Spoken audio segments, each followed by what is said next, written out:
Scarlett, please अपने sexy होंठों से मेरा नाम लो, चिंटू। चिंटू। ऐसे लग रहा मैथ के सारे सवाल सॉल्व हो गए बाजी। अल्लाह पढ़। अबे इधर ध्यान मत दे, तू नाला सोपारा पे टिका रहे। स्कारलेट, एक बार प्यार से मेरे लिए कुछ बोलिए ना। पप्पू, हाँ। I love you.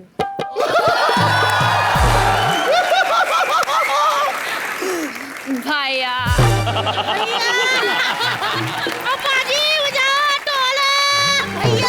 अरे ये हॉलीवुड के लोग ऐसे ही होते हैं। अरे एक बार जोरदार तालियां हो जाए सना और स्कारलेट के लिए। Thank you so much for coming. Thank you. चलिए अब बढ़ते हैं दोस्तों हमारी बॉलीवुड न्यूज की तरफ। नवाजुद्दीन की मूवी रमन राघव काफी चर्चे में है। मूवी की शूटिंग के लिए नवाजुद्दीन 2 महीने घर से बाहर रहे। घर वालों ने राहत की सांस ली। ऐसे करके इस साल बॉलीवुड में बड़ी अजीब अजीब चीजें हो रही है। आमिर खान जी ने 25 किलो वजन बढ़ाया अपनी फिल्म दंगल के लिए।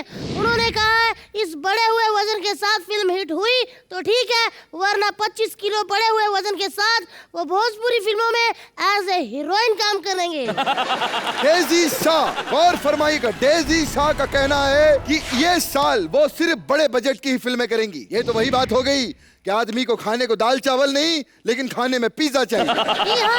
अजहर फिल्म की प्रमोशन के बाद नरगिस फकरी ने कहा है कि वो हाउसफुल 3 की प्रमोशन में बिल्कुल भी नहीं जाएंगी क्योंकि उस दौरान उनको बुखार आने वाला है। मैंने तो पहले ही कहा था हीरो कहीं से भी भाग के निकल लेता है, लेकिन हीरोइन के बाल पब्लिक के हाथ में आ ही जाते।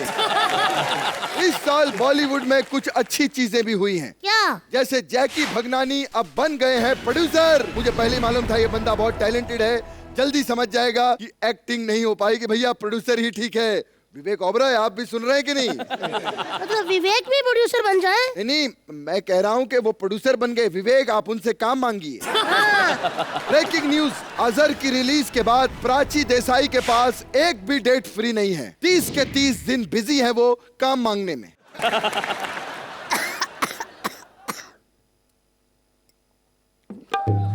हाँ, तो अर्जुन का ये क्या हो गया? ये क्या हो गया? पता नहीं, पानी पिया तो ऐसा हो गया। ऐसे पढ़ दूं? हाँ, पढ़ ले चल। अर्जुन कपूर ने बॉलीवुड में पूरे किए 4 साल। उनको 3 साल तो यही बताने में लग गए कि वो हीरो है या हीरोइन। अच्छा, फिर चौथे साल पब्लिक मान गई कि वो हीरो है? नहीं, वो खुद मान गए कि वो हीरोइन है, इसीलिए उन्होंने की एंड का एज ए हाउसवाइफ की। ये क्या हो गया? चलो ठीक है। आलिया भट्ट ने कहा कि उड़ता पंजाब के सेट पे लोग उसको इग्नोर कर रहे हैं। हमें यह पता चल गया है कि उड़ता पंजाब के सेट पे लोग काफी समझदार हैं। उनको यह पता है कि किससे बात करनी है और किससे नहीं। दीवान शाह ने दिया एक बहुत बड़ा बयान। उन्होंने कहा है वो अपने पापा की फिल्म हीरो हीरा लाल का रीमेक बनाना चाहते हैं। न्यूज़ तो बहुत अच्छी है, लेकिन ये दीवान कौन है? अरे नसरुद्दीन शाह के बेटे हैं। वो कौन है? नसरुद्दीन शाह नहीं पता क्या? बच्चे को पता है, किसी बच्चे से पूछ लेंगे। रवीना टंडन ने कहा है कि पॉलिटिक्स में जाने के बाद कोई इज्जत नहीं रहती। खैर, रवीना टंडन ने तो कहा, लेकिन सुना किसने? अब खबरें भोजपुरी इंडस्ट्री की। मशहूर स्टार रवि किशन के कमरे में घुसा एक चूहा। Oh my God. Ravi Kishan का कान खाने के बाद चूहे की दर्दनाक मौत। तो चलिए, ऐसी फालतू न्यूज तो हम सुनाते रहेंगे। बढ़ते हैं अपने अवार्ड शो की तरफ। क्या बात है चिंटू साहब? हाँ जी। तो आगे बढ़ाते हैं शो को। सबसे पहले किसको बुलाएं चिंटू जी? आप जो आए हैं वो है मेरे पंजाब से, जिन्होंने 3,500 से भी ऊपर गाने गाए हैं। पंजाब की इकलौती one and only female singer Miss पूजा।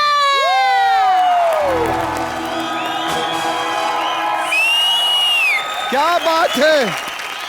ये नाम का क्या चक्कर है आपके? मतलब आप पहले क्या टीचर थी? तो बच्चे लोग बोलते होंगे मिस पूजा, टीचर पूजा, मिस पूजा। फिर सडनली एक दिन गाना हिट हो गया तो मिस पूजा करके आप हिट हो गई। हाँ सच में मैं टीचर थी। अच्छा? और मुझे मिस पूजा ही बोलते थे, मैम पूजा, मिस पूजा।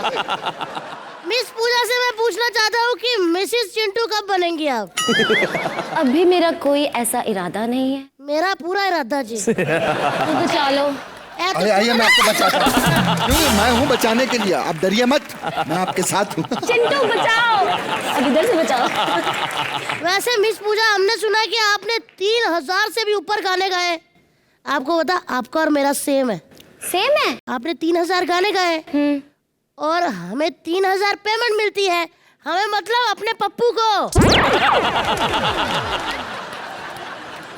इसका 3000 है, मेरा और मीका बाजी का लेवल थोड़ा ज्यादा है। हाँ। मीका बाजी और 3500 लेते हैं लोग। 3.5 मीका सिंह 3.5 देगा। अच्छा? 5000 लेता है वो बंदा। तो हमारे जो पंजाब में पंजाबी बैठे उनके लिए गाना हो जाए। बिल्कुल बिल्कुल।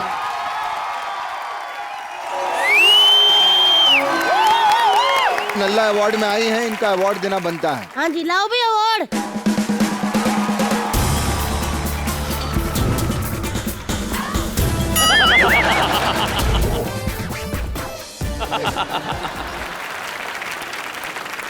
लीजिए मिस पूजा, आपको नल्ला अवार्ड मिलता है। जोरदार तालियां। Thank you thank you. क्या कहना चाहेंगी? हाय रब्बा, मैं मर गई।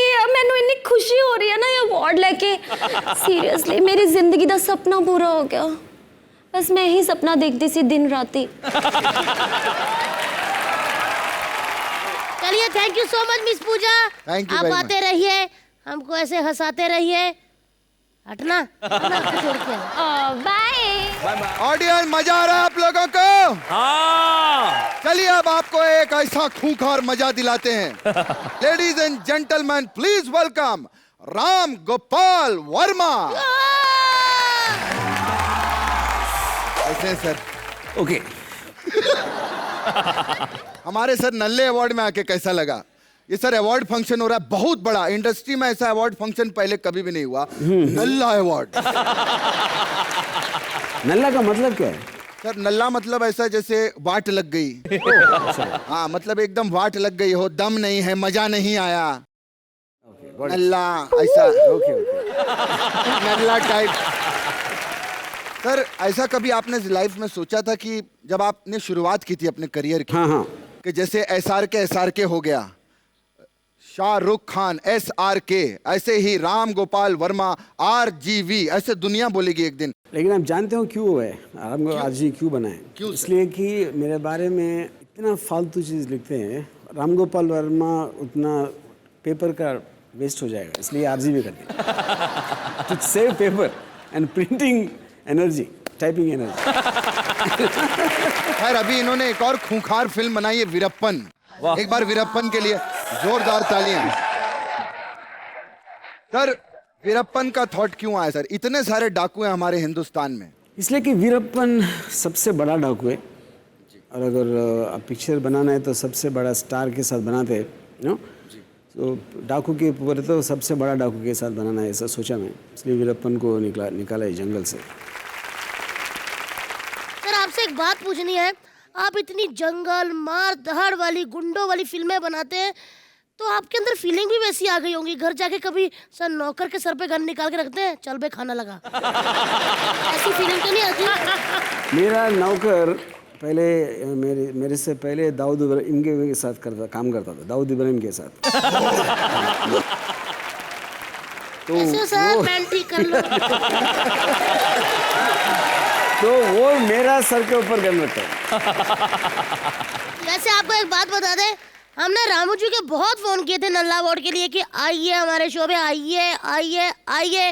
ये बंदा माना ही नहीं। फिर हमने कहा रामू अड्डे पे पहुंच, तुरंत आ गए। सर हमने सुना है कि आप किसी को साथ में लाए हैं यहाँ पे।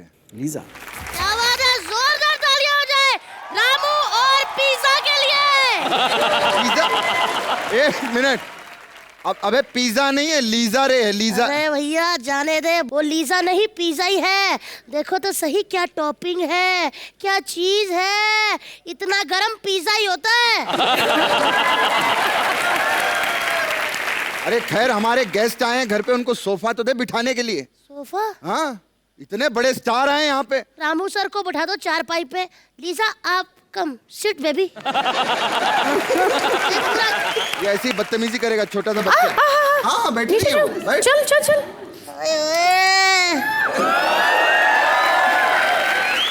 ऐसा नहीं होगा, हीरोइन को जगह मिली है। सर नहीं सर, नहीं सर, आप आइए। मैं बैठता नहीं।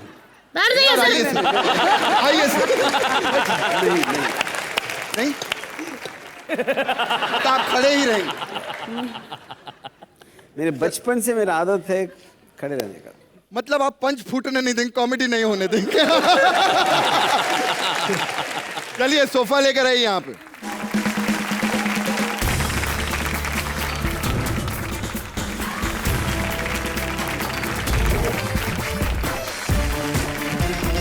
अभी सर कैसा फील हो रहा है? सर आप हमेशा गुस्से में क्यों रहते हो? आप कहीं प्रिंसिपल होते ना तो सारे बच्चे फेल कर देते है ना। यस और जिनकी गंदी शक्लें ऐसी होती वो बच्चे फर्स्ट आते है ना सर। यस।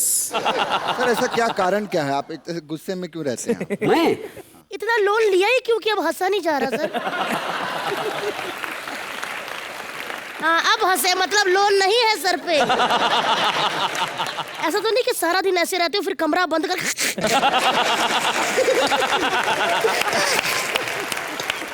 ऐसा तो नहीं करते सर कभी?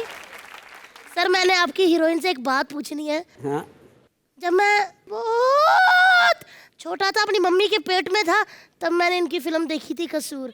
वो ना ऐसे हीरो का ना हाथ करता था, कितनी बेचैन हो, ऐसा खून पी के फटाफट हीरो सफेद कर दिया। मतलब आपने बहुत अच्छा खून पिया था। क्या लीजा आप बताइए वीरप्पन के बारे में, क्योंकि सर को पूछे सर यस ओके ओके या ऐसा नहीं ऐसे है। सर खत्म कर देते हैं जल्दी से। आप बताइए वीरप्पन के बारे में, how was your experience working with Ramu sir? It was just fantastic. That's it. I want everyone just to come and see the film because RGV is back. Yes. ये